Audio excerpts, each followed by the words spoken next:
നമ്മൾ കൊച്ചിയിലേക്കാണ്. കേരളത്തിൽ എയർ ടാക്സിക്ക് അനന്ത സാധ്യതയെന്ന് കൊച്ചിയിൽ നടന്ന പ്രഥമ കേരള വ്യോമയാന ഉച്ചകോടി.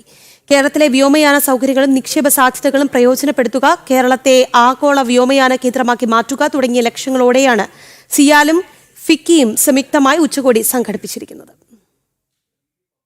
സീപ്ലെയിൻ, ഹെലികോപ്റ്റർ, ഇവിറ്റോൾ എന്നിവ സമന്വയിപ്പിച്ച് എയർ ടാക്സി ആരംഭിച്ചാൽ കേരളത്തിലെ ഗതാഗത മേഖലയിൽ വിപ്ലവകരമായ മാറ്റങ്ങൾ സാധ്യമാക്കുമെന്ന് കൊച്ചിയിൽ ആരംഭിച്ച പ്രഥമ കേരള വ്യോമയാന ഉച്ചകോടി വിലയിരുത്തി. എയർ ടാക്സി സർവീസ് ആരംഭിക്കുന്നത് സിയാലിന് നിർണായക പങ്കുവഹിക്കാൻ കഴിയുമെന്നും പാനൽ ചർച്ചയിൽ പങ്കെടുത്ത വിദഗ്ധർ അഭിപ്രായപ്പെട്ടു. അടിസ്ഥാന സൗകര്യം ലഭ്യമല്ലാത്ത സ്ഥലങ്ങളിൽ അനുയോജ്യമാണെന്നും ഉച്ചകോടി അഭിപ്രായപ്പെട്ടു. ജലസ്രോതസ്സുകളും ഡാമുകളും ഉള്ളതിനാൽ സീപ്ലെയിനുകൾക്ക് ടൂറിസം മേഖലയിൽ നിർണായക സ്വാധീനം ചെലുത്താൻ സാധിക്കും. ഫിക്കിയുമായി സഹകരിച്ച കൊച്ചി അന്താരാഷ്ട്ര വിമാനത്താവളം ലിമിറ്റഡ് സംഘടിപ്പിച്ച പ്രഥമ കേരള വ്യോമയാന ഉച്ചകോടി മുഖ്യമന്ത്രി പിണറായി വിജയൻ ഉദ്ഘാടനം ചെയ്തു. കേരളത്തിലെ വ്യോമയാന സൗകര്യങ്ങളും നിക്ഷേപ സാധ്യതകളും പ്രയോജനപ്പെടുത്തുക, കേരളത്തെ ആഗോള വ്യോമയാന കേന്ദ്രമാക്കി മാറ്റുക, പ്രാദേശിക ഏവിയേഷൻ ലോജിസ്റ്റിക്സ് ഹബ്ബ് എന്നിവ ശക്തിപ്പെടുത്തുക, digital air travel, MRO ecosystem എന്നിവയെക്കുറിച്ച് കൂടുതൽ അവബോധമുണ്ടാക്കുക തുടങ്ങിയ ലക്ഷ്യങ്ങളോടെയാണ് ഉച്ചകോടി സംഘടിപ്പിച്ചത്.